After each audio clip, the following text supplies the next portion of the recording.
Mancebo.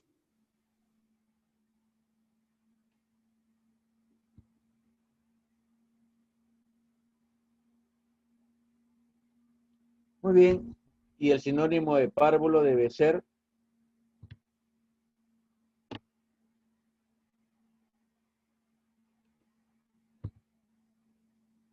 mancebo. ¿De acuerdo? Sinónimo de párvulo, mancebo. Niño, adolescente. Un sinónimo de rebelión.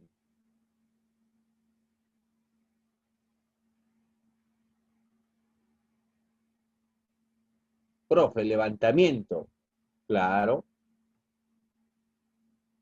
pero no hay levantamiento. Una parecida. Sinónimo de rebelión.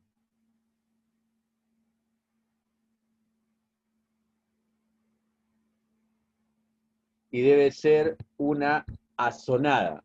¿De acuerdo? Sinónimo de rebelión, asonada. Esta palabrita que ya la hemos trabajado, infausto. Sinónimo de infausto. Desdichado, desgraciado, desafortunado, infeliz. Una parecida. ¿Cuál sería?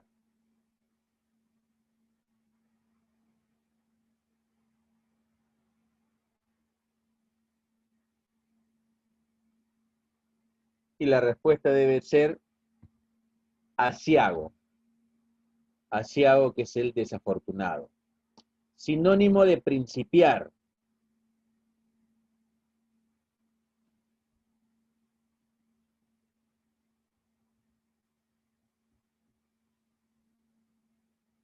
Empezar, comenzar. Un sinónimo de principiar.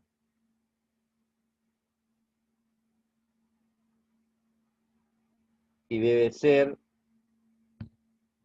incoar. ¿De acuerdo, chicos? Incoar también es comenzar, iniciar. Arcaico.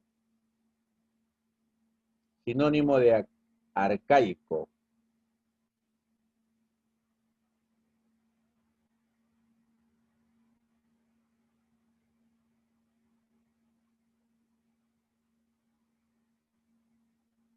Profe, viejo. Claro, ¿sí?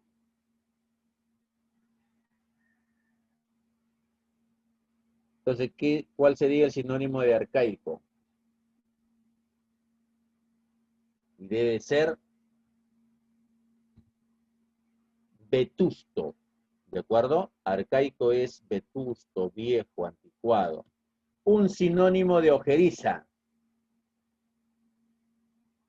¿Qué es la ojeriza? El odio, el rencor, la antipatía.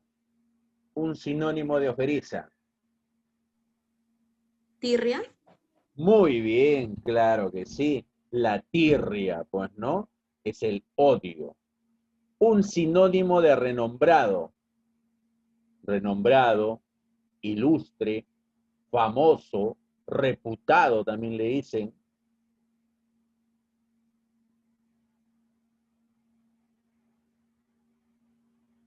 Sinónimo de renombrado.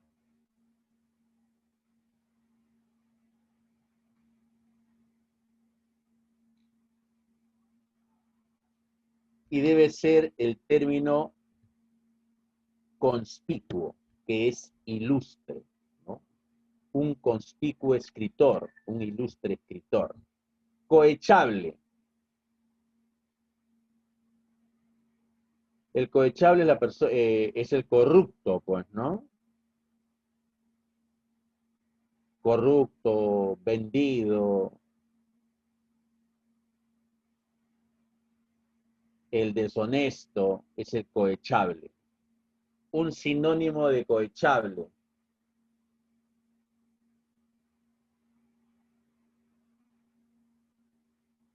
Y debe ser el venal. El venal también es la persona que vende su conciencia por dinero.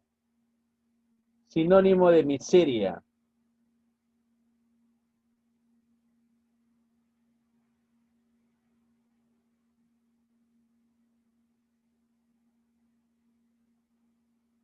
y debe ser la sería, que es la miseria, la escasez, la orfandad. A ver, un sinónimo de sibarita. ¿A quién llamamos sibarita?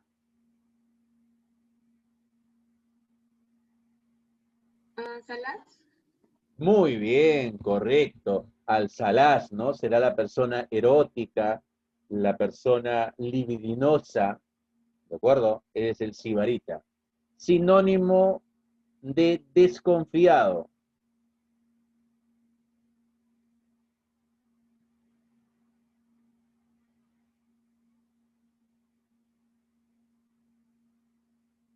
Inseguro.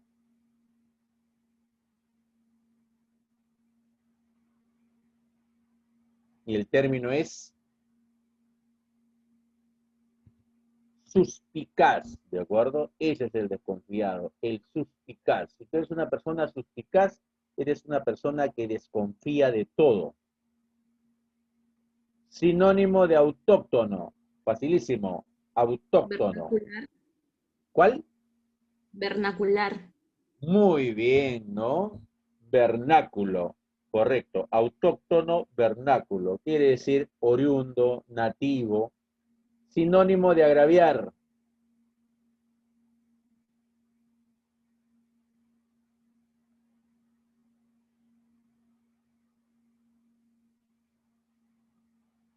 Agraviar, ofender,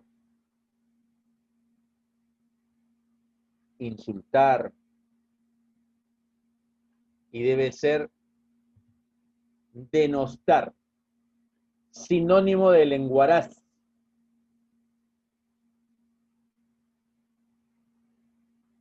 Hablador, locuaz, parlanchín. Un sinónimo de lenguaraz.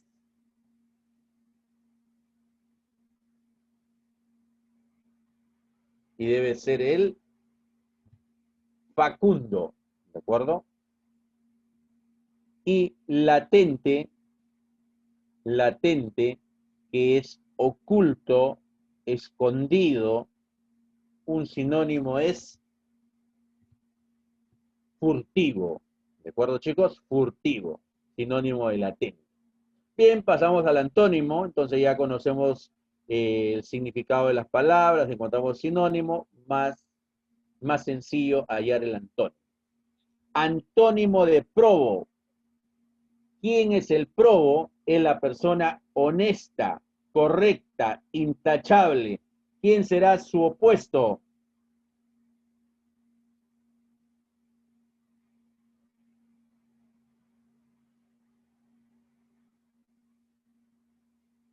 ¿Cuál será el opuesto a probo?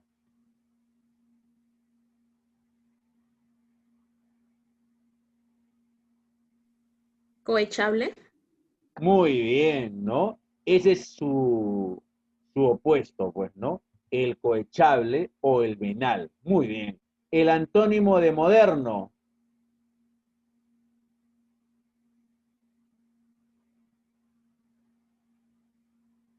Vetusto. Vetusto, correcto, muy bien. El antónimo de opulencia.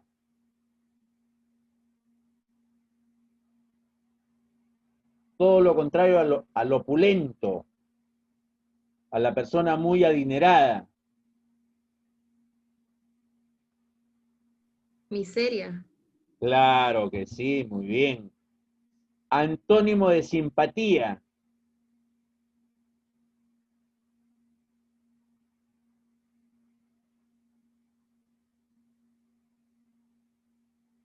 Simpatía, aprecio. ¿Cuál será el antónimo?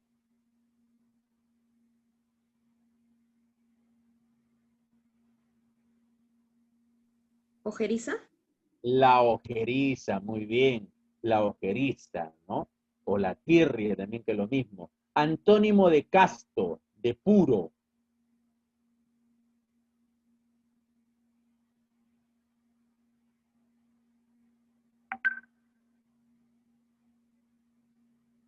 Y debe ser el antónimo de puro. Sibarita. La número 15, o sea, sibarita o el salaz, ¿de acuerdo? El antónimo de mediocre,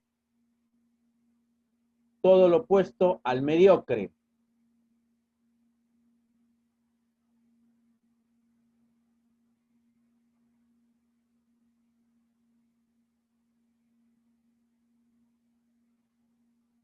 Y debe ser el ilustre, el destacado, en otras palabras estamos hablando del conspicuo o del renombrado. Antónimo de crédulo.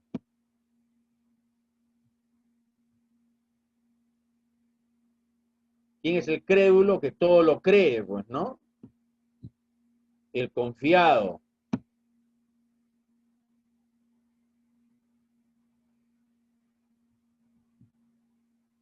Todo lo opuesto, Desconfiado. desconfiado, pero no hay desconfiado. Ah, claro, ahí está la desconfiado, pues, ¿no? El 7. En otras palabras, estamos también hablando del suspicaz. Sin antónimo de senil. Ya saben que senil es anciano, vejete, longevo, decrépito. Párvulo. ¿Cuál? Párvulo. Claro que sí, el párvulo, pues, ¿no? O el mancebo. Antónimo de finiquitar. Ese está facilísimo.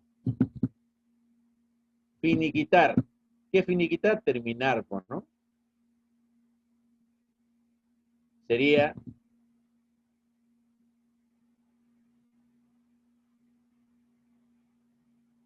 antónimo de finiquitar, sería principiar, pues, ¿no? O iniciar. Antónimo de calma, todo lo contrario a la calma.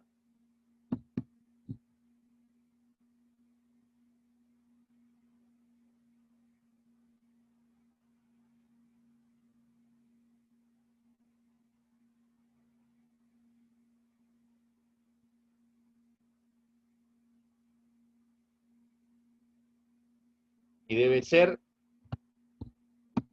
la asonada o la rebelión, pues. El antónimo de encomiar, que es elogiar, halagar, loar.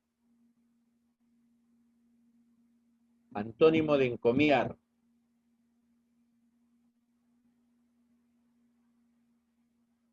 Sería la número 8, que es denostar, o también, pues, agraviar.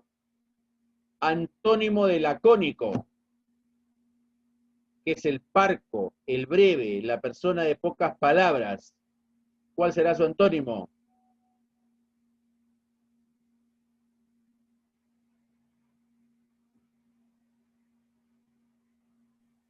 Lenguaraz. Claro que sí, el lenguarazo, el facundo, muy bien. Antónimo de afortunado.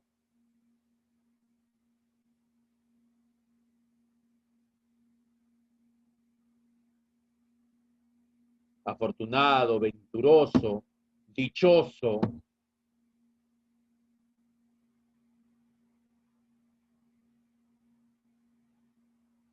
Y debe ser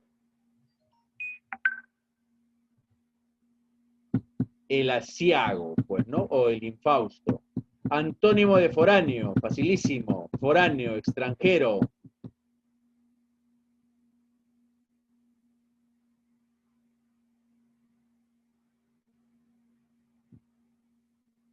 Y debe ser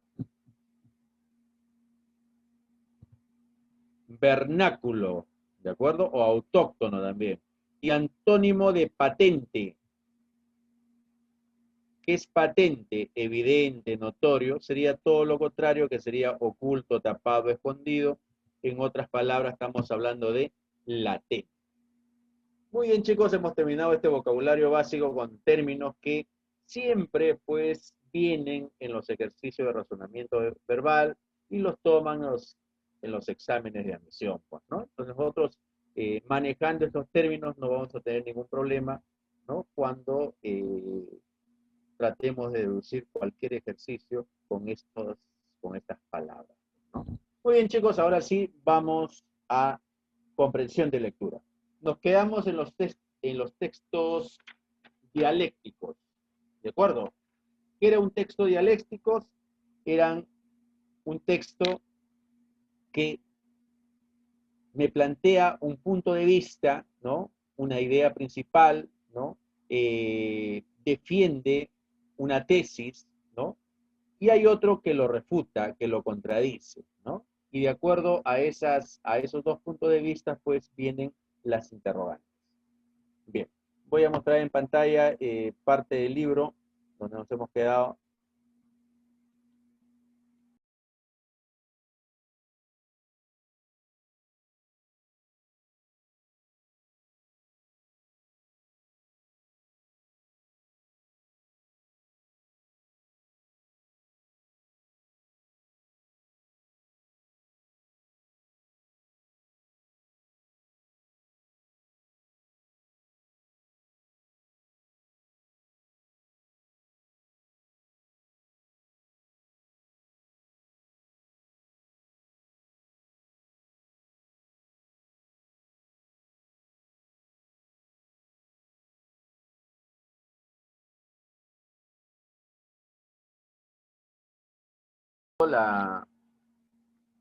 Nuestro material, el texto 1 lo desarrollamos, ¿no? Y nos quedamos en el texto 2, ¿de acuerdo?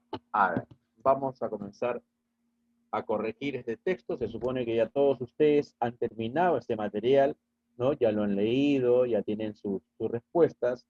El profesor lo vuelve a leer, lo analizamos, ¿no? Rápidamente y pasamos a las respuestas. Cualquier duda, con toda confianza, chicos, por el chat o en el audio me dejan ver sus inquietudes, pues de repente el profesor da una respuesta, si ustedes tienen otra, ¿no? Y no están muy de acuerdo con la respuesta del profesor, con toda confianza pueden decir para que el profesor pueda, pues, sustentar su respuesta de acuerdo a la información que nos proporciona el texto. Muy bien. Texto 2A dice: yo creo que la literatura tiene una responsabilidad moral. No lo digo en el sentido fácil de la moraleja, sino en tanto nos propone experiencias juzgadas, no dogmáticas, pero juzgadas. La literatura muestra acciones hermosas o terribles, personajes de todo tipo dentro de contextos vividos por la imaginación del escritor. Eso es de utilidad inmensa. Es lo que hace que los lectores, más que los que participan en otras artes, tengan la posibilidad de aprender algo. Porque los personajes pasan por experiencias que siempre son las nuestras. Recuerda ese fenómeno del que habla Brecht, el extrañamiento, el distanciamiento de lo que está ocurriendo para poder verlo. Bien, la literatura hace eso constantemente. Bien. ¿Cuál es la tesis, ¿no?, del texto 1? ¿No? Entonces la tesis sería que la literatura tiene una responsabilidad, ¿no? Una función moral. Esa es su tesis. ¿No? ¿Cómo lo argumenta? Lo argumenta, que diga, la literatura muestra a través de experiencias juzgadas, ¿no? O sea, experiencias sobre las que hay un juicio, hay una valoración, situaciones que el autor reconoce como suyas y que le dan la posibilidad de aprender, de conocer, ¿no? Con esto argumenta su tesis, su punto de vista. ¿Cuál es su punto de vista? Que la literatura tiene una responsabilidad, una función moral. Muy bien. Ahora nos vamos al texto 2. La literatura es una forma de insurrección permanente y ella no admite las camisas de fuerza. Todas las tentativas destinadas a doblegar su naturaleza airada, díscola, fracasarán. La literatura puede morir, pero no será nunca conformista. Solo si cumple esta condición es útil la literatura a la sociedad. Ella contribuye al perfeccionamiento humano impidiendo el marasmo espiritual, la autosatisfacción, el inmovilismo, la parálisis humana, el reblandecimiento intelectual o moral. Su misión es agitar, inquietar, alarmar, mantener a los hombres en una constante insatisfacción de sí mismos. Su función es estimular sin tregua la voluntad de cambio y de mejora, aun cuando para ello debe emplear las armas más hirientes y nocivas. Es preciso que todos lo comprendan de una vez. Mientras más duros y terribles sean los escritos de un autor contra su país, más intensa será la pasión que lo una a él. Porque en el dominio de la literatura, la violencia es una prueba de amor. Muy bien. Eso es lo que nos dice el texto 2.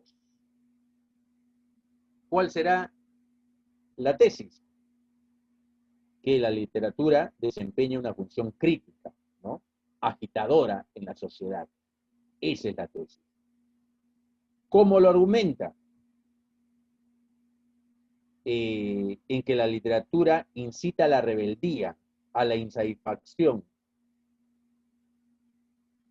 ¿no? Y es útil ya que impulsa constantemente a los hombres a cambiar y mejorar, ¿no?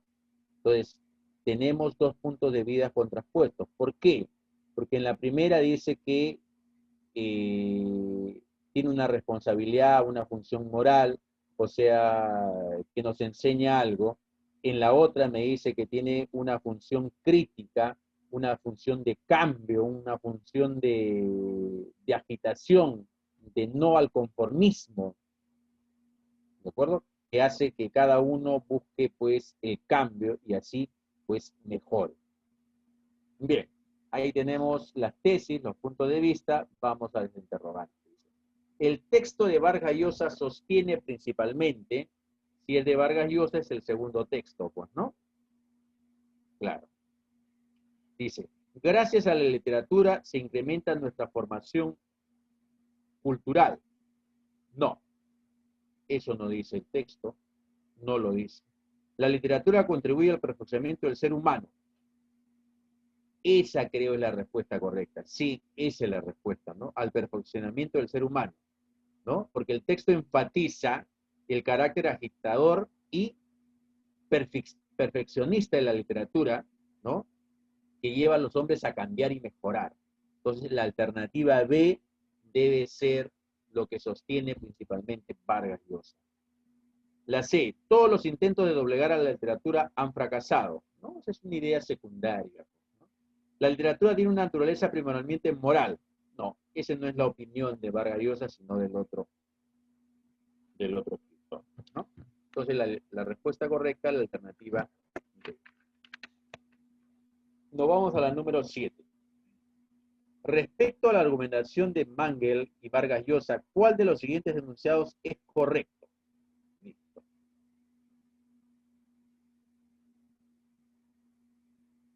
Bien. Y acá, si ustedes han sido, pues, chicos, analíticos, ¿no? Acá no hay respuesta, ¿no? Me dice, mediante la literatura solo conocemos nuestra realidad inmediata. Falso, ¿no? Eso es falso, porque nosotros podemos conocer lo que va más allá de nuestra realidad. La literatura debe mostrar el lado oscuro de la democracia actual. Falso. A diferencia de otras artes, la literatura nos enriquece culturalmente. Y acá le faltó una palabrita. Debe decir, a diferencia de otras artes, la literatura nos enriquece más culturalmente. Y si yo le agrego ese más, ahora sí, eso es verdadero, pues, ¿no? Eso es verdadero. Entonces, ahí debo, en la C, aumentar, nos enriquece más culturalmente. Y ahora sí podría ser la respuesta, ¿de acuerdo? La D, la función de la letra R es generar caos y desconcierto. Falso. Su función no es generar caos, sino que uno aprenda de sí mismo o que uno sea crítico y transforme la sociedad orientándose pues al cambio y al perfeccionamiento. Entonces, acá la respuesta, ¿no?, va a ser la alternativa C, pero tengo que agregar ese más, ¿no? A diferencia de las otras artes, la literatura nos enriquece culturalmente. Más culturalmente. ¿De acuerdo? Y esa sería nuestra respuesta. Número 8. De lo leído se puede inferir válidamente que, a ver, según Mangel, las grandes obras literarias son de carácter moralista, falso, ¿no? Reconoce que la literatura cumple una función moral. Esto quiere decir que ayuda a las personas a comprender y a conocerse, a aprender de sí mismas mediante las experiencias. ¿De acuerdo? Entonces, me enfoca una cosa. No puedo decir que sea de carácter moralista, ¿no? Porque una obra de carácter moralista siempre va a encauzar a que alguien se comporte de cierta manera. Entonces, no es así. Entonces, eso es falso. Para Vargas Llosa, quien le gusta leer se adapta mejor a su sociedad. Quien le gusta leer se adapta mejor a su sociedad. No, porque según Vargas Llosa, pues, la literatura te lleva a cambios, a transformación, ¿no? Mediante la lectura se puede conocer más la naturaleza humana. Sí, esa sí es la respuesta. ¿Sí? Eso sí lo puedo inferir. En la novela de Vargas Llosa subyace, ¿no?, la idea anarquista. Cuando dice subyace, ¿no?, quiere decir se encuentra sugerido, oculto en el texto, ¿no? Eso es falso. La literatura no busca la anarquía, el caos. Lo que busca es el inconformismo, ¿no? Inconformismo, y eso repercute en mejorar, pues, la sociedad. Y la respuesta correcta debe ser la alternativa C. Pregunta 9.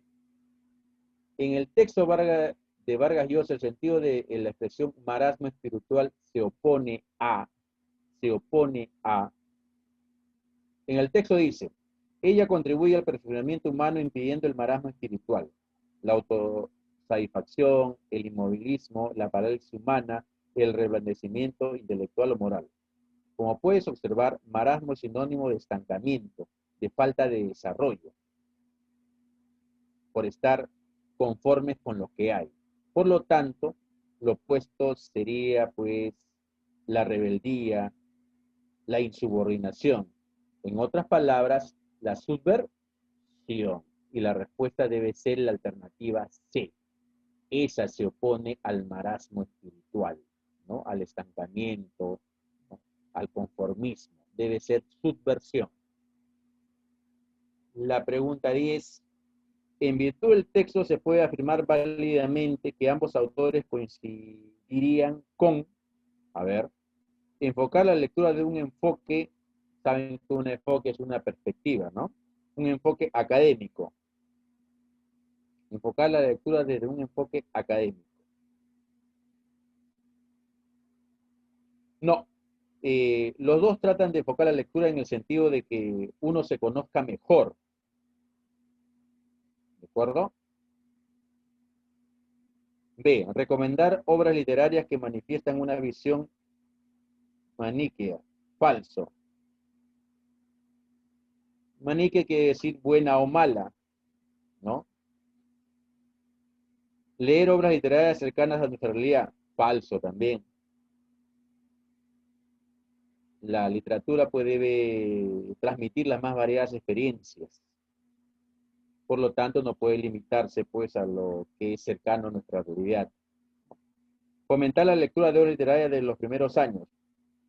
Eso es correcto, ¿no? Fomentar la lectura de obras literarias de los primeros años.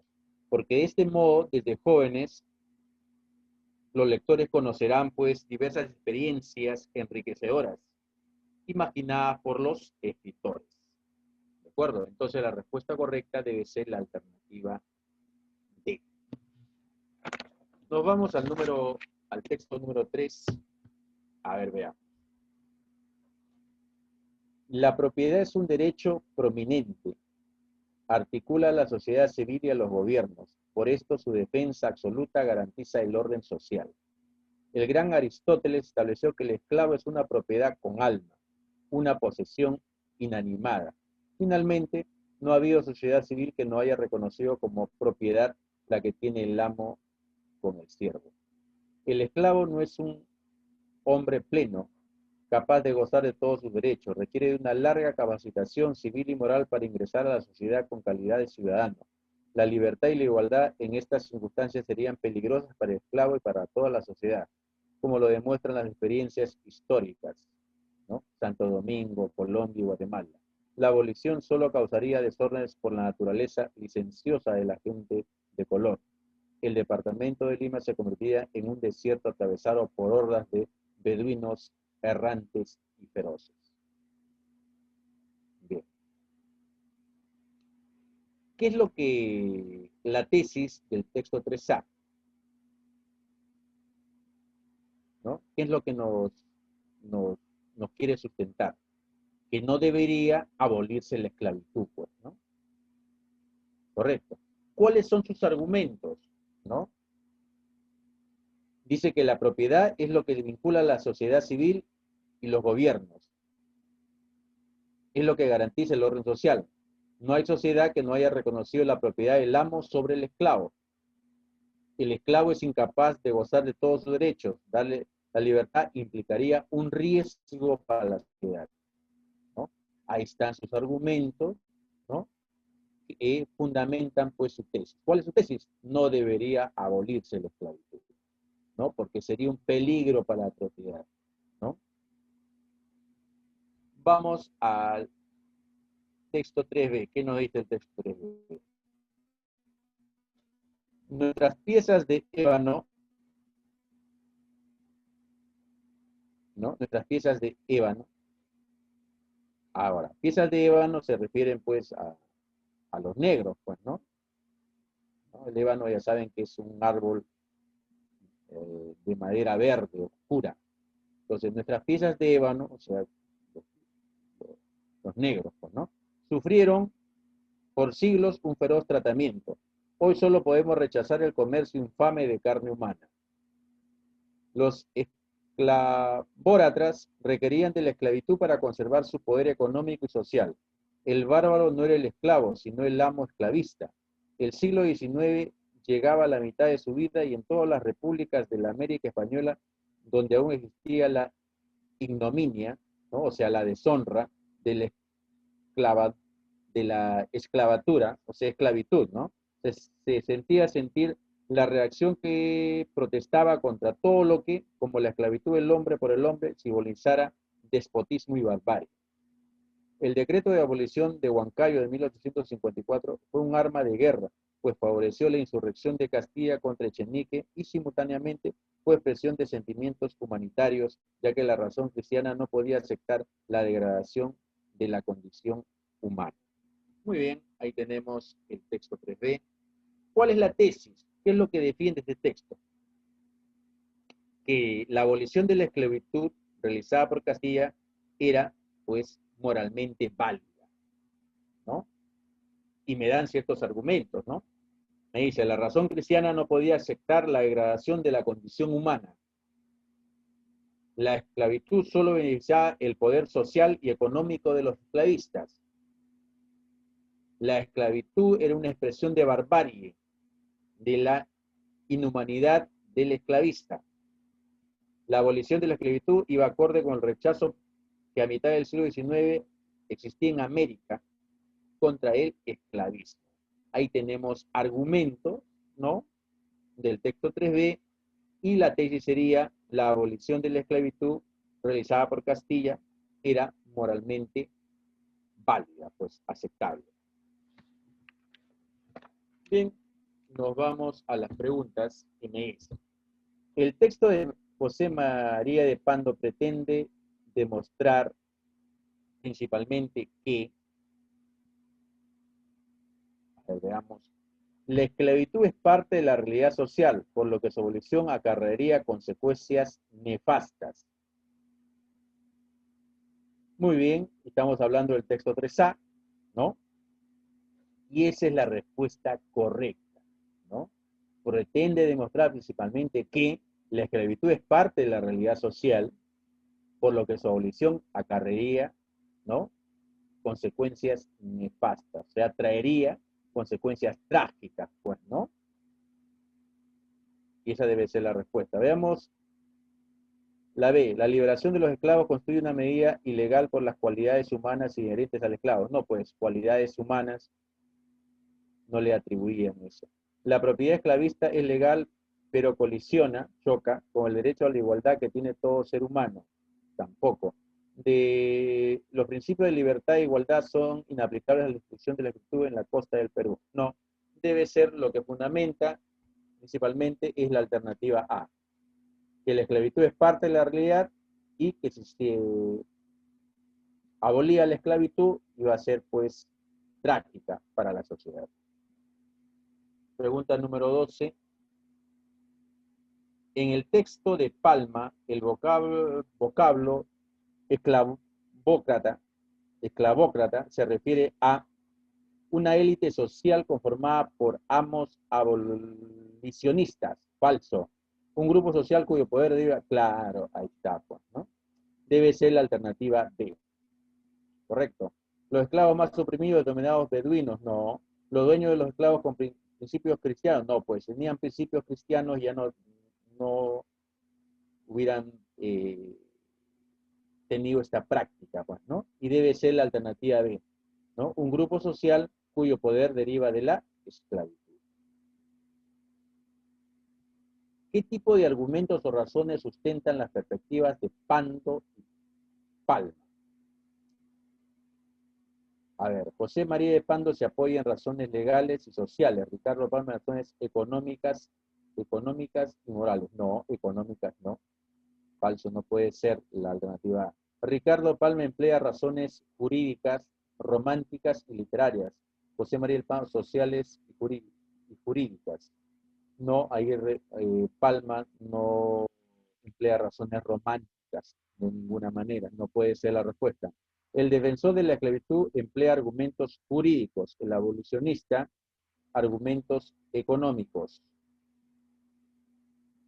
No, no pone argumentos económicos. El primero emplea argumentos jurídicos e históricos sociales. Segundos, libertarios y cristianos. Ahí está. Debe ser la alternativa D, ¿no? El primero emplea argumentos jurídicos e históricos sociales, ¿no? El que defiende la esclavitud. El segundo, argumentos libertarios y cristianos, pues, ¿no?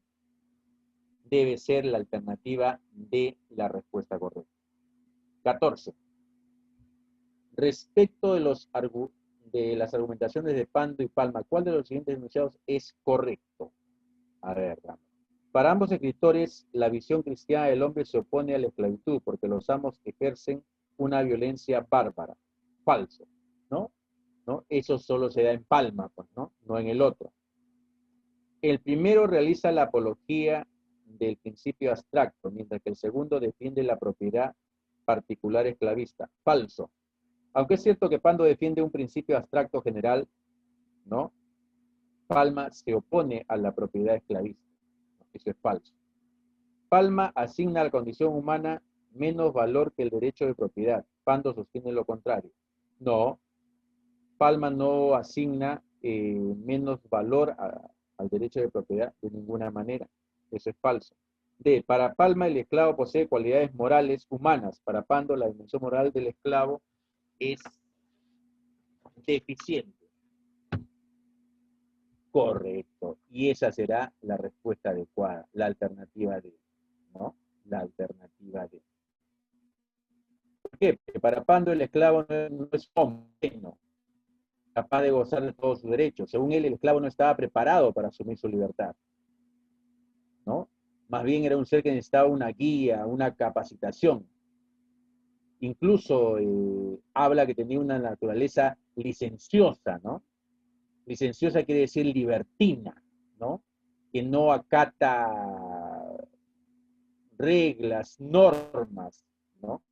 Entonces, con esta actitud, el esclavo podía, pues, provocar desórdenes, ¿no? O generar violencia. Entonces, la D debe ser la respuesta adecuada.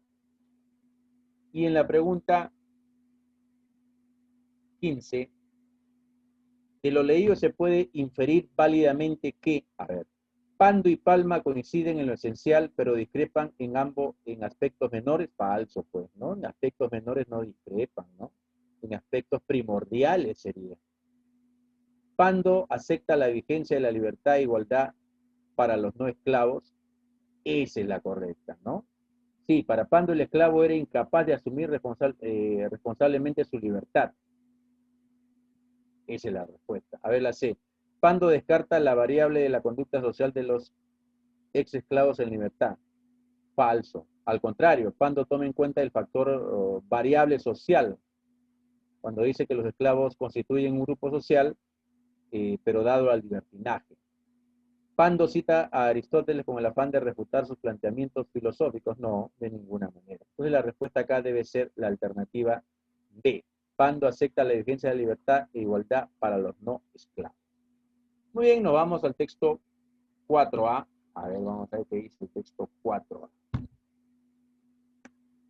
La primera y más clara es la... A ver, acá, atención, chicos, debe ser la primera y la más clara ley. Y la más clara ley es la que se deduce del movimiento. Pues es cierto, y lo perciben los sentidos, que en este mundo hay movimiento, y todo lo que se mueve es movido por otro. De hecho, nada se mueve a no ser que en cuanto potencia esté orientado a aquello que mueva. Por su parte, quien mueve está en acto, pues mover no es más que pasar de la potencia al acto. La potencia no puede pasar a acto más que por quien está en acto. Ejemplo, el fuego en acto caliente hace que la madera en potencia caliente pase a caliente en acto. De este modo la mueve y cambia. Pero no es posible que una cosa sea lo mismo simultáneamente en potencia y acto. Solo lo puede ser respecto a algo distinto. Ejemplo, lo que es caliente en acto no puede ser al mismo tiempo caliente en potencia, pero sí puede ser frío en potencia. Igualmente, es imposible que algo mueva y sea movido al mismo tiempo que se mueva a sí mismo. Todo lo que se mueve necesita ser movido por otro, pero si lo es movido por otro se mueve, necesita ser movido por otro y este por otro. Este proceder no se puede llevar indefinidamente porque no se llegaría al primero que mueve y así no habría motor alguno, pues los motores intermedios no mueven más que por ser movidos por el primer motor. Ejemplo, un bastón no se mueve nada si no es movido por la mano, por lo tanto es necesario llegar a aquel primer motor al que nadie mueve. En este todos reconocen a Dios, ¿no? Santo Tomás de Aquino. ¿Cuál es la tesis acá?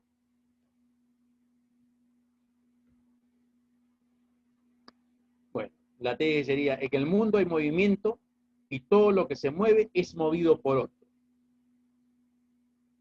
¿De acuerdo? Eso es lo que está planteando el texto 4A, ¿no? Me dan sus argumentos, ¿no? Todo lo que existe está destinado potencialmente a moverse. Cuando tiene la posibilidad de poder moverse, está en potencia, pero cuando ya se mueve, está en acto, lo que quiere decir que la posibilidad se hizo realidad. Acá te dan otros argumentos, ¿no? Un cuerpo no puede ser simultáneamente potencia y acto. Si algo está en potencia, eso quiere decir que todavía no se mueve, pero podría moverse. Cuando algo está en acto, eso significa que ya se mueve. Por lo tanto, dejó de ser solo una posibilidad, ahora es algo real. También nos dice que como todo es movido por otra cosa, tiene que haber necesariamente, en un primer momento, un motor original, ¿no? Ese motor original, ¿no? Que no se mueve, pero de lo cual se genera todo el movimiento. Entonces, todos estos argumentos para validar que es necesario que exista un motor al que nadie mueve y ese, pues, ese motor es Dios, ¿no? Según Santo Tomás de Aquino. Vamos a ver el texto 4b que nos dice. El ejemplo dado por Aquino del bastón movido por la mano como prueba del motor inmóvil es defectuoso. ya que en primer lugar es una analogía y como toda analogía no es demostrativa. En segundo lugar, esa mano es un motor contingente o intermedio, movido por otro, no un motor inmóvil. Tomás de Aquino no contaba con los conocimientos en física que ahora tenemos. Esta vía, ¿no? Cuando dice esta vía se refiere a la forma de razonar de Aquino, ¿no? Es válida para la visión aristotélica del mundo que se tenía entonces por adecuada, pero es falsa.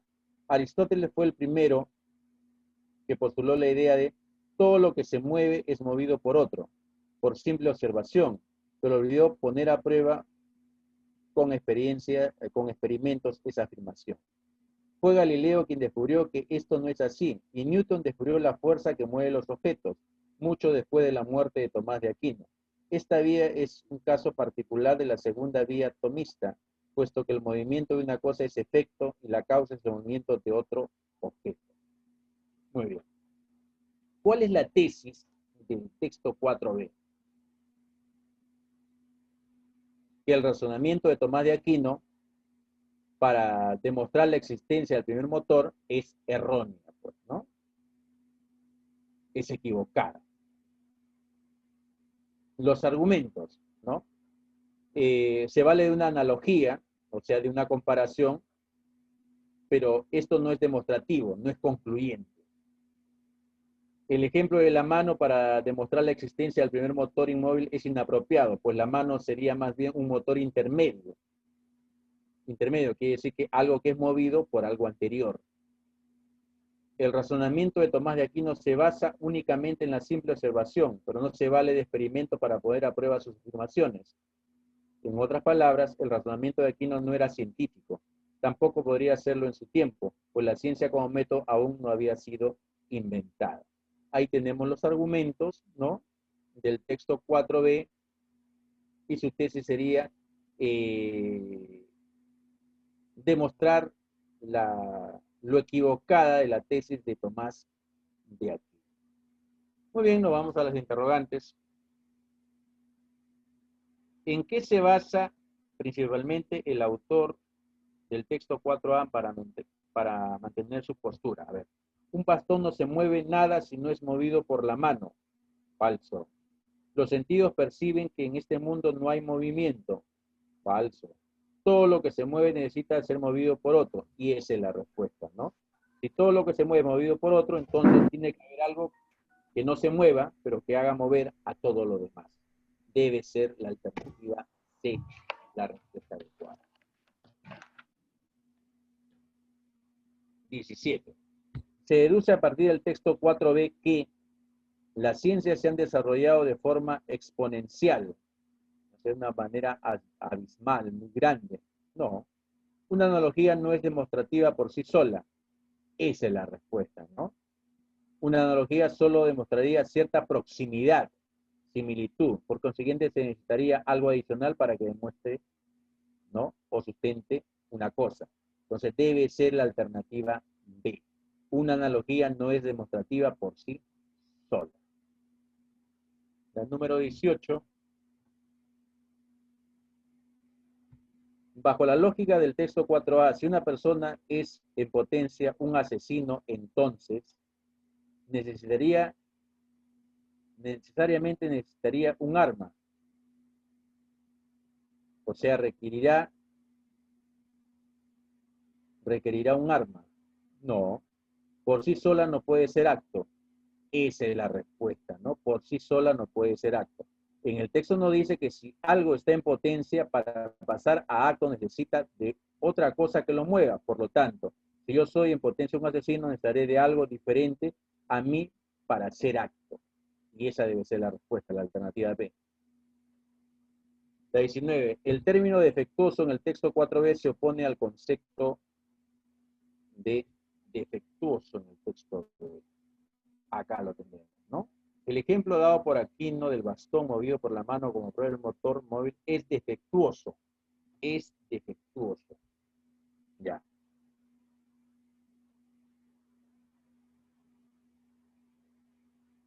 Entonces, defectuoso es equivocado, ¿no? Errado. Entonces todo lo contrario debe ser esclarecido, ¿no? Y debe ser atinado. Atinado sería la palabra que se opone, pues, ¿no? Porque defectuoso dentro del contexto está, es un, eh, erróneo, ¿no? Es equivocado, todo lo opuesto sería atinado. Y la número 20. En el texto, el autor del texto Botrovet cita a Galileo con la intención principal de... Bien, el autor cita a Galileo para demostrar que aquí no se equivocaba. Entonces el objeto es refutarlo, contradecirlo o rebatirlo, pues, ¿no? Debe ser la alternativa A, rebatir. Bien, chicos, nos vamos ahora a precisión léxica. Muy bien, vamos a ver algo de precisión léxica.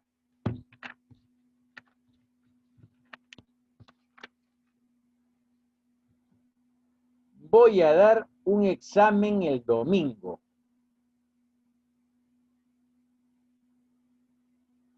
¿Cuál sería la alternativa adecuada dentro del contexto? Voy a dar un examen el domingo.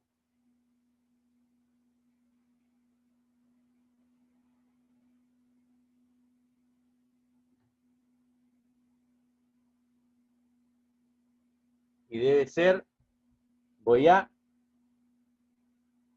rendir. ¿De acuerdo, chicos? Voy a rendir un examen el domingo. Los alumnos dicen un poema. Facilísimo, ¿no? Dicen un poema. Sustentan, Declama. articulan, expresan. Y lo adecuado sería, ¿cuál sería lo Declama. adecuado, chicos? Claro, declaman, muy bien. Declaman un poema. Ese libro tiene temas relacionados con el pensamiento crítico y creativo. Ese libro tiene temas.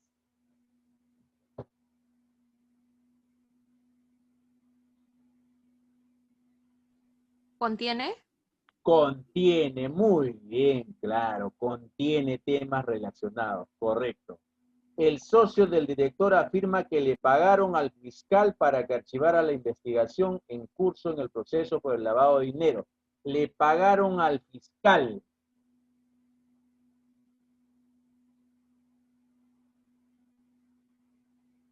Para que archivara la investigación. ¿Con cuál lo puedo reemplazar?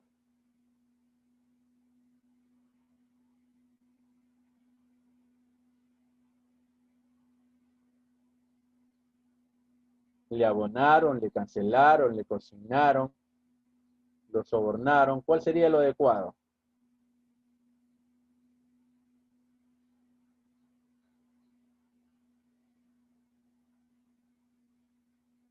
En primer lugar, debo saber, pues, que si yo estoy en un proceso judicial, yo al que pago es a mi abogado, pues, ¿no? ¿No? Pero, profe, dice que le pagaron al fiscal. Ah, entonces, ahí ya le estás, pues, lo estás comprando al fiscal, pues, ¿no? Claro. Entonces, acá la respuesta correcta debe ser la alternativa D. Sobornaron. ¿De acuerdo, chicos? Sobornaron al fiscal. ¿No? Porque al fiscal nadie le paga, pues, ¿no? Si tú le das algo al fiscal es porque lo estás sobornando. Es sobornaron lo adecuado. Número 5.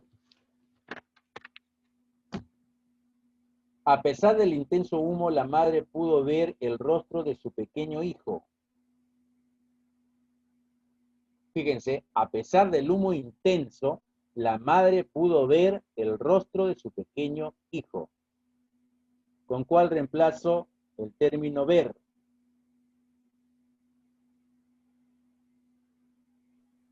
Vislumbrar. Muy bien. Debe ser vislumbrar. Mucho mejor que otear, porque otear es ¿no? Ver, pero a escondidas, o sea, como espiar. En cambio, vislumbrar es, ¿no? Ver con dificultad. Correcto, debe ser vislumbrar. Número 6. En aquel viaje por la selva nos acompañó un experto que conocía muy bien el terreno. Perito, veterano, ducho, vaquiano. ¿Cuál es más apropiado? Las cuatro son sinónimas. ¿Cuál será lo apropiado acá?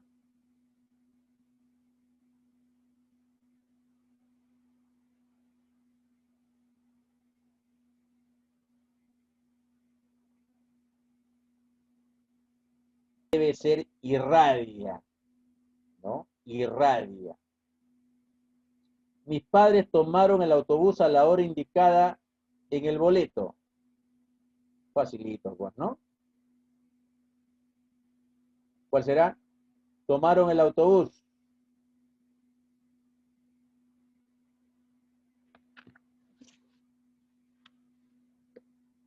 ¿Puedo decir, alcanzaron el autobús?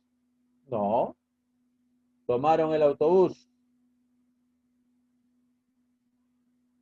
Cogieron el autobús, pero cogieron es agarrar. No puede ser. Y debe ser fácil. La Abordaron. alternativa, claro, la alternativa C. Mis padres abordaron el autobús a la hora indicada en el boleto. Muy bien, chicos, vamos entonces al texto 5. Vamos a desarrollar el texto 5. A ver, veamos. En la actualidad se hace necesario el uso de las redes sociales en adolescentes, pues estas están estrechamente vinculadas con la identidad como aspecto esencial en el desarrollo de los jóvenes y su construcción finaliza con la configuración. Con la configuración, ¿no? Quiere decir constitución, formación de una personalidad sólida y estable en el tiempo, que aspira a un buen acoplamiento entre el ideal de vida para el individuo y la sociedad en la que vive. En tal sentido, los medios digitales generan múltiples nuevos contextos para expresar y explorar aspectos de la identidad. Los individuos actúan en distintos espacios, creando diversas identidades que van cambiando a muy rápida velocidad y que pueden generar experiencias interpersonales e intrapersonales enriquecedoras, según cómo se utilice la comunicación online. Es necesario, al comunicarse de forma virtual, que los adolescentes logren releer lo que quieren transmitir y sean cuidadosos en los momentos de alta intensidad emocional, lo cual va ligado a su capacidad de reflexión, control de impulsos y de postergación de la satisfacción inmediata de una necesidad. Muy bien, tenemos el texto 5A. ¿Cuál será la tesis? ¿No? Que es necesario que los adolescentes hagan uso de las redes sociales. Esa es la tesis, ¿no? ¿Cuál será el argumento principal? El uso de las redes sociales está muy relacionado con la formación y desarrollo de la identidad juvenil. Ese es el argumento principal. Argumentos secundarios puede ser los medios digitales generan diversos contextos comunicativos para expresar la identidad. Y esto favorece experiencias interpersonales, ¿no? O sea que con otras personas. E intrapersonales, consigo mismo, ¿no? Ya saben que intra es dentro, que enriquecen a los adolescentes. Muy bien, ahora vamos con el texto B. A partir de los estudios que muestran las altas cifras de uso de las redes sociales en adolescentes y jóvenes, se desprende la gran atracción que ejercen en este grupo etario, ¿no? Etario quiere decir de la misma edad, tan vulnerable por sus procesos neuropsicobiológicos y sociales. Por eso, se hace necesario revisar los efectos negativos que pueden producir estos nuevos estilos de comunicación y de conexión permanente, a fin de sustentar nuestro rechazo del uso de redes sin orientación a temprana edad. El abuso de las redes sociales muestra una asociación con la depresión, el síndrome de déficit atencional con hiperactividad, el insomnio, la disminución de horas de sueño, la disminución del rendimiento académico, la repitencia y el abandono escolar. También está asociado con un amplio rango de problemas psicosociales. Estudios han revelado problemas en la toma de decisiones en los adictos a los juegos online, es decir, en línea, en internet. Los adolescentes que tienden a jugar de forma excesiva tienen menor capacidad de procesar el playback, o sea, la información anterior o previa, frente a las decisiones, sin considerarlas a la hora de tomarlas. Se ha visto además fallas en los procesos de aprendizaje. Además, es posible una exposición a la violencia, de manera que es necesario restringir el uso de las redes o educar a los adolescentes sobre el riesgo que implica. Bien, ¿cuál es la tesis? Y la tesis es todo lo opuesto a la primera, ¿no? Se debe rechazar el uso libre, ¿no? O sea, sin orientación, sin control, de las redes sociales en los adolescentes. O también puede ser, es necesario restringir o limitar el uso de las redes sociales en los adolescentes.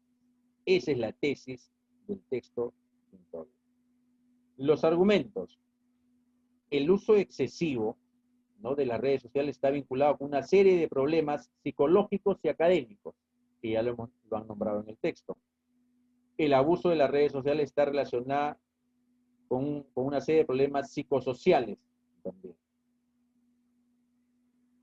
Afecta la capacidad también de tomar apropiadamente una decisión y se expone a los adolescentes a la violencia. Ahí están los argumentos de la tesis del texto 5b, ¿no? ¿Cuál es la tesis? Que es necesario restringir o limitar, ¿no?, el uso de las redes sociales en los adolescentes. ¿Por qué? Porque según él es negativo, ¿no? Bien, nos vamos a las interrogantes. El tema de discusión de ambos textos es fácil, pues, ¿no? El uso de las redes sociales y el impacto en los adolescentes. Esa es la respuesta, pues, ¿no? Debe ser la alternativa A, ¿no? El texto se centra en si es conveniente o no que los adolescentes empleen libremente las redes sociales. Además, discrepan en los efectos que tienen, ¿no?, las redes en los jóvenes. Esa debe ser la respuesta correcta, la A. La alternativa B nos dice, los procesos de aprendizaje fallido debido, no, de ninguna manera. La constitución de la identidad a partir de las redes sociales, tampoco, no se discute sobre eso. La toma de decisiones y el trastocamiento identitario, o sea, alteración de la identidad en Internet, no se discute, ¿no? Lo que se discute es el uso de las redes y lo que genera en los adolescentes. Debe ser la alternativa A, la respuesta correcta. 12. En el texto 5A, el término acoplamiento connota acoplamiento. Vamos a verlo. Acá está. ¿Qué me dice? Que aspira a un buen acoplamiento entre el ideal de la vida para el individuo y la sociedad en la que vive. Acoplamiento. Entonces, el acoplamiento debe ser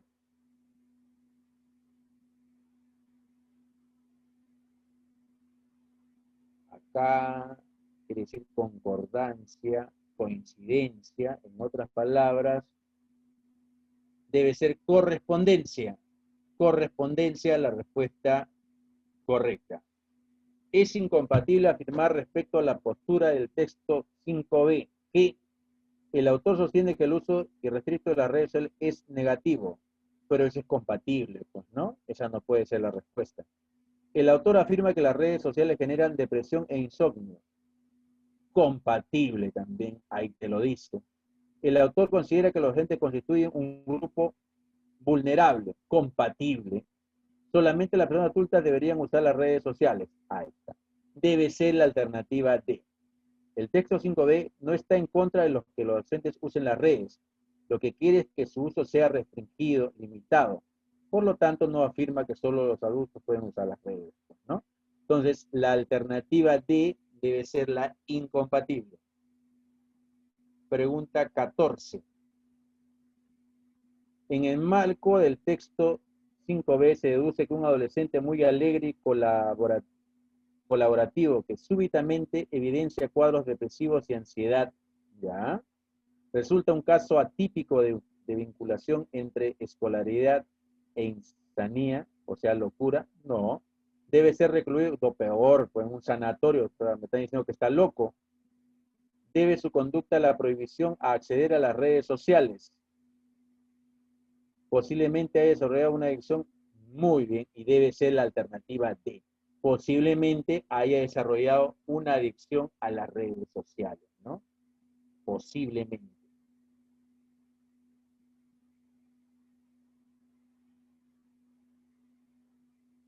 Y nos vamos a la última pregunta. Dice, si se demostrara que el uso de las redes sociales y los juegos de red estimula positivamente el pensamiento estratégico en adolescentes, o sea que tiene una consecuencia positiva, ¿no? En los adolescentes, ¿qué pasaría? La postura del TO5B podría objetarse de manera consistente. Esa debe ser la respuesta, claro, pues, ¿no? Si las redes sociales favorecen el pensamiento estratégico, entonces la argumentación del 5B podría ser objetada o cuestionada con mayor fuerza, ¿no? De un modo más consistente. Esa debe ser la respuesta. El autor del texto 5A tendría que asumir los defectos de su postura. Falso. Más bien reforzaría su postura, pues, ¿no? C. Los planteamientos contenidos en 5A dejarían de ser antagónicos. Falso. No dejarían de ser antagónicos, sino que la posición de quinto B perdería peso, se debilitaría, pues, ¿no? La estrategia argumentativa del texto quinto B se tornaría inexpugnable, o sea, irrefutable, ¿no? Imposible de combatir. Falso, al contrario, se tornaría cuestionable, perdería fuerza, pues, ¿no? Porque está ocurriendo todo lo contrario a lo que el autor, pues, está defendiendo. Muy bien, chicos, nos vamos al texto 6A. A ver. Para muchos que los venden como panacea de la lectura, ahora, una panacea es como una solución maravillosa, ¿no? Los lectores de libros electrónicos tienen sus inconvenientes. Comprar un libro tradicional y empezar a leerlo es un proceso tan complejo como comprar una manzana y darle un mordisco. Comprar un libro electrónico requiere un nivel mínimo de aprendizaje. Hay que descargarlo, sincronizar el dispositivo y encontrarle archivos. El proceso se ha aligerado de forma notable a como era hace 10 años, pero la existencia de la lectura de un libro electrónico sigue siendo exasperadamente contraintuitiva en no pocos casos. Por otro lado, Naomi Barón, directora del Centro de Enseñanza, Investigación y Aprendizaje de una universidad en Estados Unidos, realizó una amplia encuesta sobre hábitos de lectura entre estudiantes universitarios y llegó a una conclusión interesante. El 92% declara concentrarse mejor cuando lee libros tradicionales, cuando lee en ebooks. ebooks, o sea, libros electrónicos, ¿no? Entre las razones que alegan destacan la mayor facilidad e inmediatez para interactuar con el texto y la ausencia de distractores como la que surge a cada instante en la pantalla de una tablet y con frecuencia en una red, un dispositivo portátil.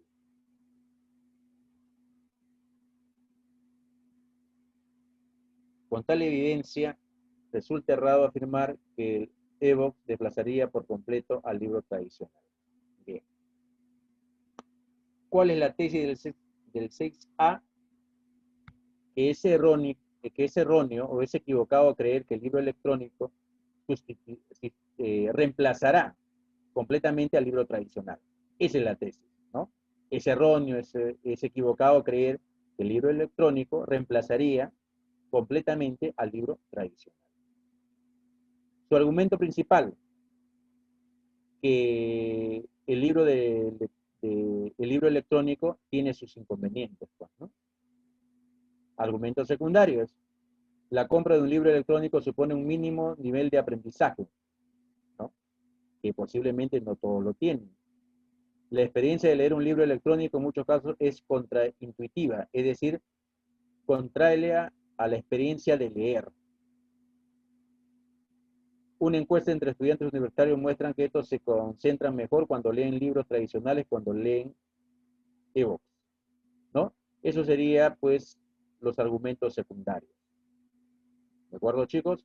Entonces, la tesis me dice, ¿no? La tesis defiende. Es erróneo, ¿no? Creer que el libro electrónico sustituirá completamente al libro tradicional, ¿no? ¿Por qué? Argumenta de esta manera, ¿no? El libro electrónico tiene ciertos inconvenientes, ¿no? Supone un mínimo de nivel de aprendizaje, que no todos lo tienen. Es una experiencia contraria a la experiencia natural de leer. Y muchas encuestas dicen que entienden mejor los libros tradicionales, pues, ¿no? Bien, nos vamos al texto 6b, que nos dice: la lectura en formatos electrónicos brinda beneficios específicos que les permitirán a mediano plazo reemplazar al libro tradicional. Una de las principales ventajas de los libros electrónicos es que no ocupan lugar físico. El lector sí que lo hace, evidentemente, pero en un único dispositivo se puede llevar una biblioteca entera sin que para ello ocupe o pese más.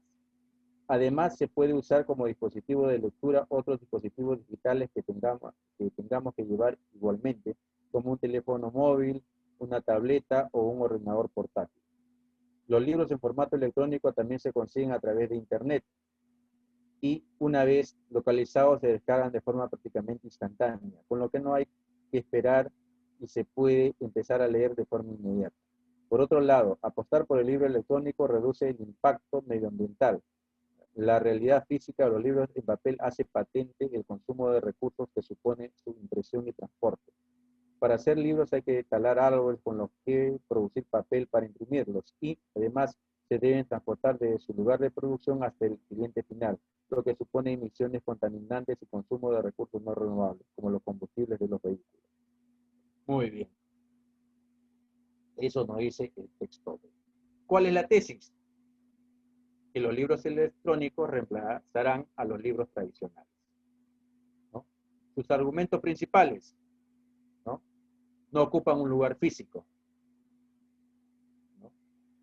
Una biblioteca entera puede caber en un libro electrónico. Se puede usar con otros dispositivos, ¿no? Se pueden conseguir fácilmente a través del Internet. Su uso reduciría el impacto ambiental, ¿no? Es decir, la contaminación del medio ambiente, pues, ¿no? Bien, ahí están los argumentos que sustentan, pues, la tesis. ¿Cuál es la tesis? Que los libros electrónicos reemplazarían a los libros tradicionales. Vamos a las preguntas. Si lo que señala el autor del texto 6b fuera completamente válido, se deduce que, a ver, en un futuro inmediato los lectores desaparecerían. No, pues de ninguna manera. El medio ambiente seguirá sufriendo una catástrofe. Falso. El libro impreso llegará a un nivel de ventas superlativo, o sea, excesivo. Falso también, ¿no? El libro electrónico reemplazará al libro. Esa es la respuesta. La alternativa de el libro electrónico reemplazará al libro impreso. Eso lo puedo deducir como válido, como certero, ¿no? En el texto 6A el término panacea connota, y acá debe ser solución, la respuesta correcta, ¿no? Solución. ¿Por qué? Porque acá me dice que va a poner fin a ciertas dificultades, ¿no? O que desarrolla muchas complicaciones, pues, ¿no? Entonces, una solución sería lo adecuado. El autor del texto 6b basa su argumentación en consideraciones de índole, a ver, psicológica. Falso, pues. ¿No? En ningún momento menciona alguna ventaja psicológica. Publicitaria, tampoco. Neurocientífica, no, ninguna parte tendría beneficios para el desarrollo del cerebro, pues, o la actividad nerviosa. Y debe ser ecológica sobre todo. Respecto a la investigación de Naomi Barón, expuesta en el texto cita es inconsistente sostener. Inconsistente quiere decir incompatible, pues, ¿no? La interacción fácil e inmediata con el libro tradicional favorece la concentración. Verdadero. Esa no puede ser la respuesta. Podría servir para rebatir la respuesta extinción del libro en papel por el libro electrónico. Compatible también. Compatible.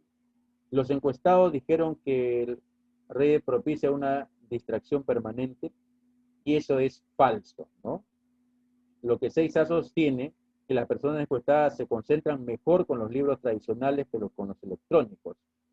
Pero esto no supone que uno no tenga que distraerse continuamente al leer un libro electrónico, ¿no? Y debe ser la alternativa C la respuesta correcta.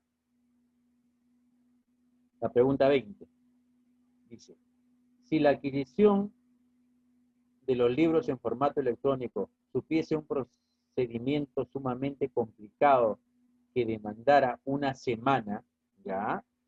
O sea que fuera más difícil, pues, el sentido de adquirirlos, de tenerlos, ¿qué pasaría?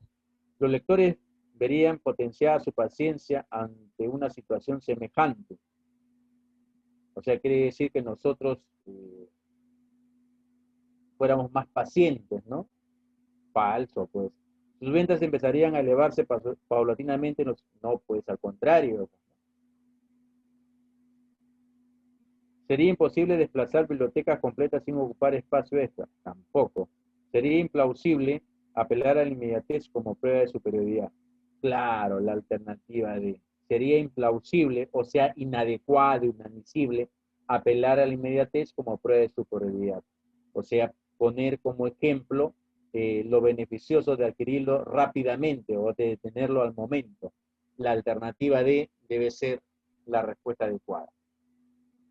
Muy bien, nos vamos al último texto de nuestra práctica, al texto 7. A ver.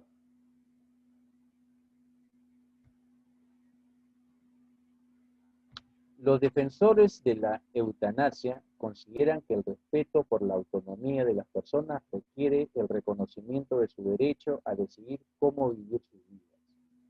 Esto incluye el proceso de la muerte y la capacidad de elegir el destino propio, de tal forma que se propone el derecho de evitar el sufrimiento intolerable, ejerciendo un control sobre la forma de morir. Lo que está en juego es ser libre para tomar responsabilidades sobre la propia vida, parte de la cual la constituye la muerte. Cada persona tiene un nivel de tolerancia para el sufrimiento y, por lo tanto, no existe una respuesta objetiva que se pueda aplicar a todos acerca de cuándo la vida se hace insoportable. Por ello, es necesario que el paciente se manifieste ejerciendo su autonomía, ¿no? O sea, su independencia. Sin embargo, el enfermo terminal se encuentra en una posición extremadamente vulnerable, de forma que su capacidad de autonomía se halla comprometida, sufriendo de depresión, ansiedad, miedo, rechazo o culpabilidad. El pedir la muerte no tiene por qué reflejar un deseo firme, voluntario, producto de la reflexión. En las condiciones en que se encuentra el enfermo terminal o casi terminal, es muy difícil para él tener una conciencia clara que le permita tomar decisiones autónomas y la tendencia es a seguir casi ciegamente las indicaciones y sugerencias del médico. El enfermo podría desear la muerte por deficiencias en la atención médica, como el no poder aliviar su dolor y no por una decisión libre. Además, no es lo mismo cometer suicidio que ayudar a un suicida. Lo último es una forma de homicidio, aun cuando la razón por la que se haga sea una por compasión, aunque el intento de suicidio se haya descriminalizado. El Estado sigue teniendo interés en legislar contra el suicidio, incluyendo la penalización de aquellos que ayudan a que otros se suiciden. Por otra parte, tampoco tenemos derecho a cometer suicidio, simplemente porque la vida no nos pertenece por completo y por tanto nuestra autonomía se halla limitada. Nadie puede decir que se ha dado la vida a sí mismo. No todas las posibilidades acerca de la vida de uno mismo deben ser consideradas como derechos que deben ser protegidos. Muy bien. ¿De qué me hablan en el texto? ¿Cuál es la tesis del autor? Me hablan, pues, de la defensa de la eutanasia, ¿no? Entonces, el autor, ¿no?, dice que aquellos enfermos que están en estado terminal, ¿no?, no tienen la capacidad para pedir, pues, ¿no?, esa muerte asistida. ¿Correcto? Porque sencillamente su estado involucra muchos factores, ¿de acuerdo? Así que él no está discerniendo, ¿no?, con propiedad, ¿no?, la apelación a este recurso. Tampoco el médico puede, pues, intervenir en esta manera, porque si no, pues estaría cometiendo, pues, una penalidad, un crimen, ¿no? También nos hablan de la autonomía de las personas para decidir, ¿no?, cuando uno ya está cansado de vivir o cansado de sufrir, pues, ¿no? O para cuando a uno la vida le parece insoportable, ¿no? Entonces, todo eso, pues, el autor da a conocer, ¿no?, y presenta el punto de vista, sobre todo en lo que se refiere a la eutanasia, pero aplicada a los enfermos que están, pues, ya próximos a la muerte o ya desahuciados, pues, y quieren evitar, pues, ese sufrimiento. Ahora, la primera parte del texto gira en torno a la autonomía a los pacientes. Autonomía, o sea, independencia, ¿no? Pero si yo me doy cuenta, si el texto gira en torno a la eutanasia, ¿no?, debe la respuesta estar referida a un aspecto de ella, pues, ¿no? Acá, autonomía de los pacientes, no. Responsabilidad en la decisión es peor. Defensa de la eutanasia, responsabilidad del enfermo, y debe ser la alternativa C, la defensa de la eutanasia. Determina el principal argumento presentado a favor de la eutanasia. A ver. Todo ser humano debe ser respetado en sus decisiones y autonomía. Los individuos tienen el derecho a decidir por la vida de los otros. No, la B no puede ser, la A sí. Todo ser humano debe ser respetado en sus decisiones y autonomía. Las personas son dueñas de su destino, no por ello son dueñas de decidir. No. Todos somos capaces de asumir responsabilidad. No, y debe ser la alternativa A. Todo ser humano debe ser respetado en sus decisiones y autonomía, ¿no? O sea, ser independiente a la hora de tomar una determinada decisión. Cuando se habla del enfermo terminal, la palabra terminal quiere decir, a ver, sin embargo, el enfermo terminal se encuentra en una posición extremadamente vulnerable, ya terminal, abandonado, asistido, desahuciado debe ser, desahuciado la respuesta adecuada. 24. ¿Cuál es el principal argumento presentado en el texto en contra de la eutanasia? A ver. En contra. A ver. Los seres humanos no cambian permanentemente ni pueden asumirse una decisión como cabal y definitiva. No. La vida debe ser vivida siempre en buenas condiciones, de lo contrario no es soportable la existencia humana. Los pacientes terminales sí tienen la posibilidad de ejercer su autonomía y decidir sobre su propia vida. El paciente terminal no puede ver con lucidez su capacidad de decidir. Muy bien, y debe ser la alternativa D. Al encontrarse muy vulnerable, el paciente terminal no puede ejercer con lucidez su capacidad de decidir. Ese sería el principal argumento, ¿no? O sea, no está en sus cabales, ¿no?, para poder él tomar esa decisión, pues, tan drástica y determinante. Debe ser la alternativa D. Si el Estado descriminalizara la asistencia al suicidio, probablemente, o sea, si ya no sería un crimen ayudar al que se quiere quitar la vida, ¿no? Esa es la pregunta. ¿El autor estaría de acuerdo con los argumentos a favor de la eutanasia? Un enfermo tendría más opciones de lograr muerte muy prolongada. Para comenzar, tendría que criminalizar otra vez los intentos de suicidio. La autonomía del enfermo terminaría terminal estaría libre de toda limitación del Estado. No, no. ¿Y el autor estaría de acuerdo con los argumentos a favor? No. Un enfermo tendría, esta debe ser. Un enfermo terminal tendría más opciones de lograr una muerte programada. Claro, pues, ¿no? Porque aquellos que lo van a ayudar, ¿no? Que lo van a asistir, ¿no? ¿no? Sencillamente ya no van a tener una penalidad, pues, ¿no? Debe ser la alternativa de la respuesta correcta. Muy bien, chicos, ahora sí, descansamos un poco de los textos y nos vamos al léxico. Bueno, chicos, al léxico. A ver. Vamos a ver el léxico. Bien.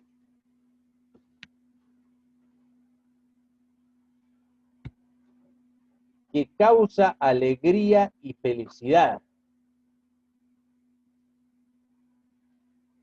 Que causa alegría y felicidad.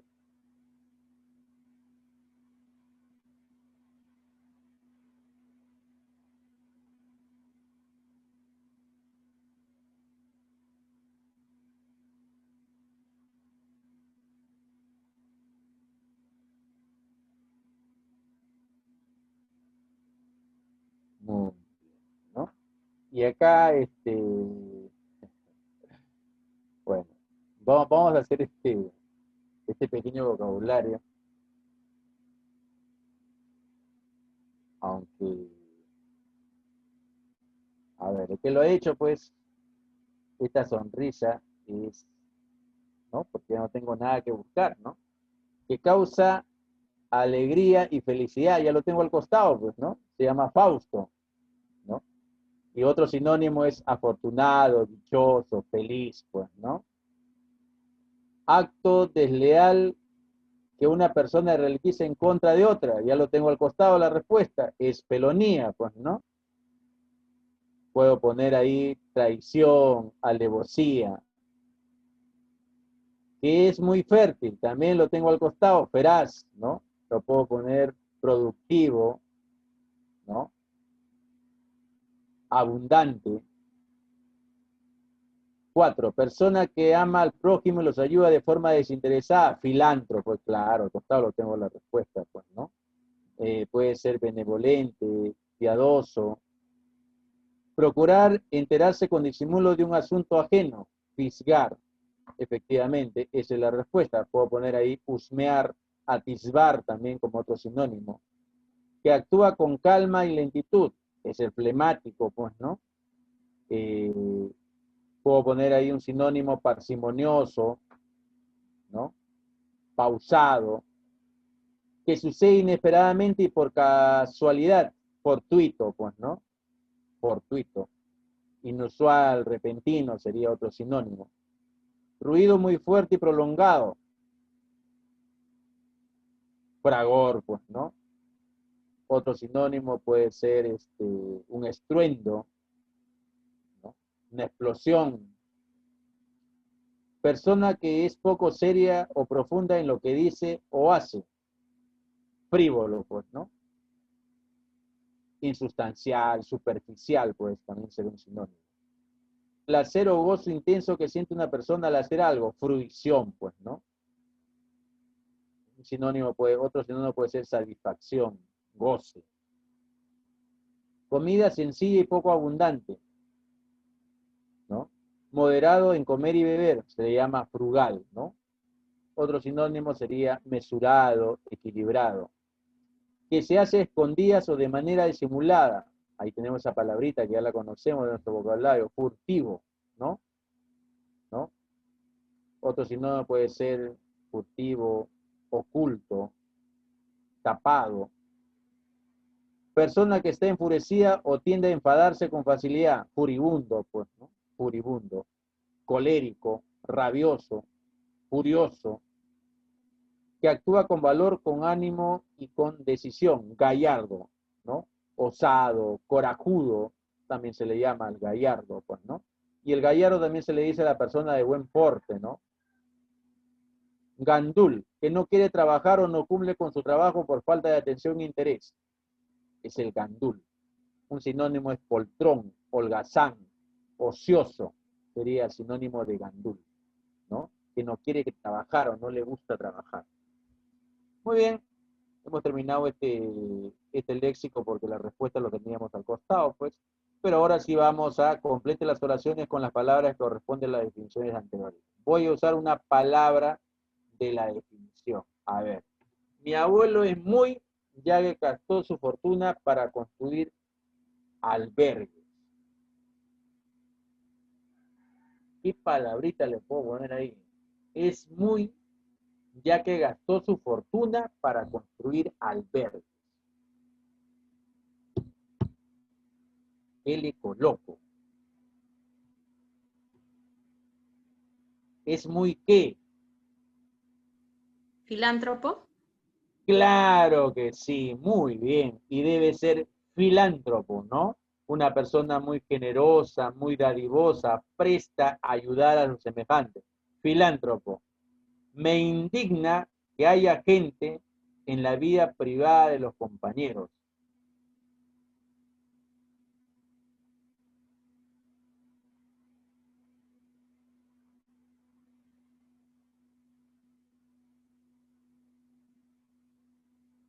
Que haya gente que le coloco. Me Fisgar. indigna. ¿Cómo? Fisgar. Claro. Me indigna que haya gente fisgando, ¿no? Fisgando en la vida privada de los compañeros, ¿no? O sea, husmeando, pues, ¿no? Muy bien. Ahora contemplo con bastante tu hermoso y delicado rostro.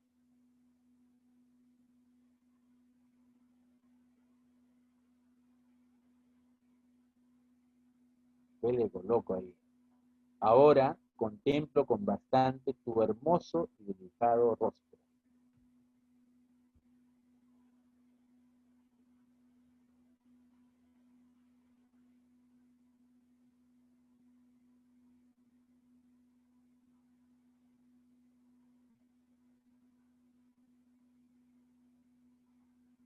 ¿Con bastante qué? ¿Cuál sería la palabrita apropiada?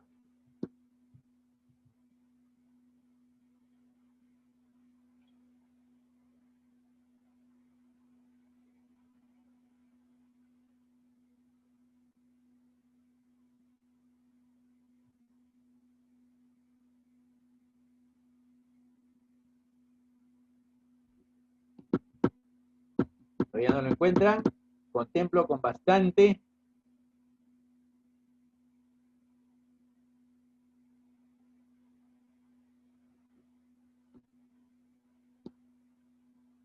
Y la palabra debe ser fruición, ¿no? Ahora contemplo con bastante fruición tu hermoso y delicado rostro, con bastante placer, con bastante gozo, ¿no? Satisfacción. ¿De acuerdo? Ahí debe ser fruición.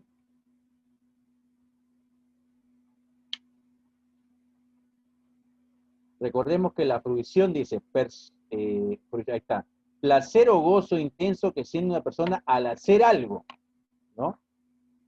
No necesariamente se refiere al aspecto, pues, cuando hablamos de placer, ¿no? Siempre lo relacionamos con lo sexual, no. Uno puede sentir placer al comer, ¿no? Placer al conversar con alguien, ¿de acuerdo, chicos? Entonces acá, ahora contemplo con bastante placer, ¿no? Con bastante satisfacción tu rostro y tu hermoso y delicado rostro. Todo sucedió de manera, pero me alegra haberte conocido. Todo sucedió de manera, pero me alegra. Fortuita. Muy bien, y ahí debe ser fortuita, ¿no? Inesperada, repentina. Muy bien. 5. Para que nadie se entere de su relación, solo que tenían, ¿sí?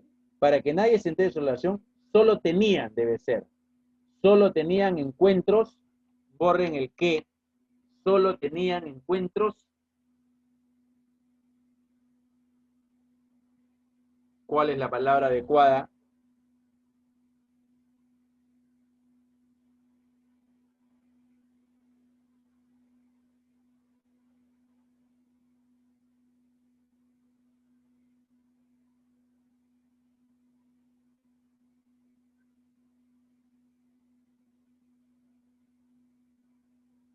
¿Cuál sería? Para que nadie se entere de su relación, Furtivo. solo tenía encuentros. Furtivos. Claro que sí, furtivos, ocultos, ¿no? A escondidas. Muy bien, y la C. Recuerda que aún estás convaleciente, así que debe ser en el banquete.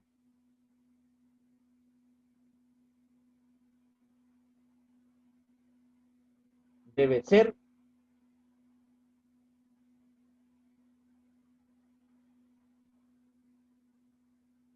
Y la respuesta correcta es que debe ser frugal, ¿de acuerdo? Frugal en el banquete, pues. O sea, moderado, equilibrado, sobre todo, pues, al comer.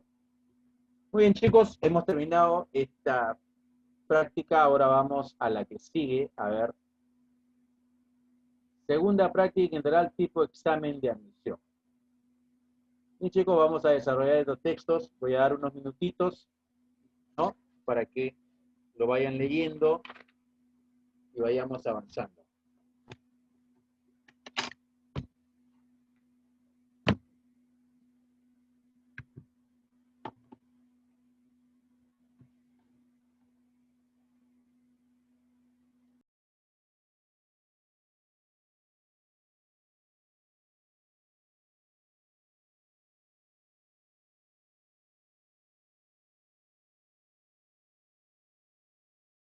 En casa, chicos, marcan sus respuestas. La próxima semana hacemos la corrección y enriquecemos nuestro vocabulario.